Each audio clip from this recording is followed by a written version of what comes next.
Hello friends. आज हम count if, some if और एवरेज इफ के बारे में समझेंगे।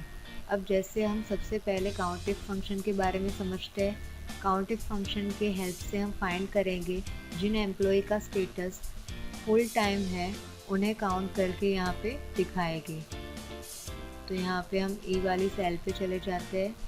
E6 वाली सेल पे हम काउंट इफ फंक्शन का यूज़ करेंगे। इज इक्वल टू का साइन लगाएंगे, काउंट इफ लिखेंगे, ब्रैकेट ओपन करेंगे, रेंज को सिलेक्ट करेंगे, बी वाली रेंज को हम सिलेक्ट करते हैं, कॉमा लगाएंगे और क्राइटेरिया सिलेक्ट करेंगे, G2 वाली सेल को सिलेक्ट करेंगे, ब्रैकेट क्लोज करके हम यहाँ पे एंटर करते हैं।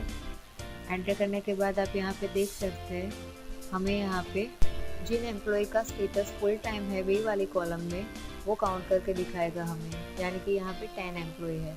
अब हम काउंट करेंगे कि यहाँ पे बी वाली कॉलम में टाइम जो है वो कितनी बार आता है। तो हम इसके लिए E8 वाली सेल में जाएंगे, वापस से फॉर्मूला पुट करेंगे, इज इक्वल टू का साइन लगाएंगे, काउंट इफ लिखेंगे, ब्रैकेट को ओपन करेंगे, हम रेंज को सिलेक्ट करेंगे B2 टू B18 तक, कॉमा लगाएंगे। अब यहाँ पे इन्वर्टेड कॉमा का साइन लगाएंगे, एस्ट्रिक का साइन लगाएंगे, टाइम लिखेंगे, इन्वर्टेड कॉमा कंप्लीट करके ब्रैकेट को क्लोज कर दें, एंटर करेंगे। एंटर करने के बाद आप यहाँ पे देख सकते हैं बी वाले कॉलम में जो टाइम है वो 17 बार काउंट हो रहा है। अब इसके बाद हम सम इफ फंक्शन के बारे में जानेंगे।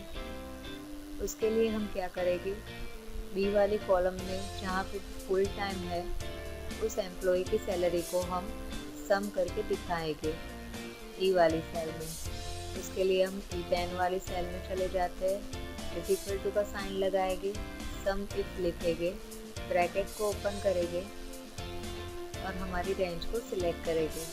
बी वाली कॉलम को हम सिलेक्ट करते हैं, कॉमा लगाएंगे और क्राइटेरिया में G2 वाली सेल को सिलेक्ट करेंगे, कॉमा लगा के वापस से हम डी वाली सेल को सिलेक्ट करेंगे जिसका हमें सम करवाना है।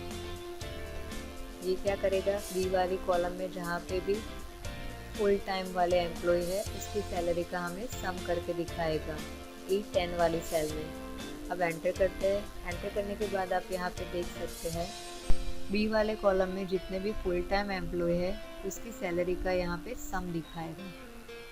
अब इसके बाद हम एवरेज इफ फंक्शन के बारे में जानेंगे। एवरेज इफ फंक्शन के बारे में जानने के लिए हम E13 वाले सेल में इज इक्वल टू का साइन लगाएंगे,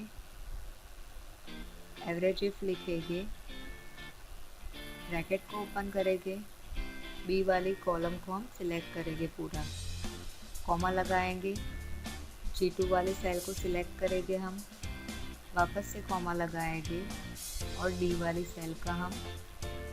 सेल को सिलेक्ट करेंगे, ब्रैकेट क्लोज करेंगे। ये क्या करेगा, हमें बी वाली कॉलम में जहाँ पे भी फुल टाइम एम्प्लॉय है उसकी सैलरी की हमें एवरेज शो कर देगा। उसके बाद हम यहाँ पे एंटर करते हैं। एंटर करने के बाद आप यहाँ पे देख सकते हैं एवरेज यहाँ पे उसने फाइंड करके दिखा दी। अब हमने इस एवरेज को फाइंड करने के लिए जैसे एवरेज इफ फंक्शन का यूज़ किया वैसे ही आप यहाँ पे किसी और मेथड का यूज़ करके भी कर सकते हैं। जैसे कि हम F वाले यहाँ इस सेल में जाके इज इक्वल टू का साइन लगाते हैं, E10 वाली सेल को सिलेक्ट करते हैं जिसमें हमने सम इफ फंक्शन का यूज़ किया था, डिवाइड करेंगे इसे E6 वाली सेल से जो कि काउंट इफ फंक्शन हमने फाइंड किया था।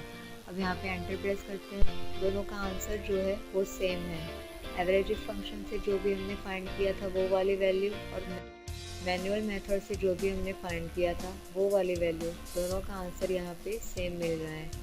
अब ये दूसरी मेथड है, उसका यूज़ करने के लिए हमारे पास यहाँ पे सम इफ और काउंट इफ वैल्यू होनी चाहिए, उसके बगैर ये फाइंड नहीं होगा। Thank you.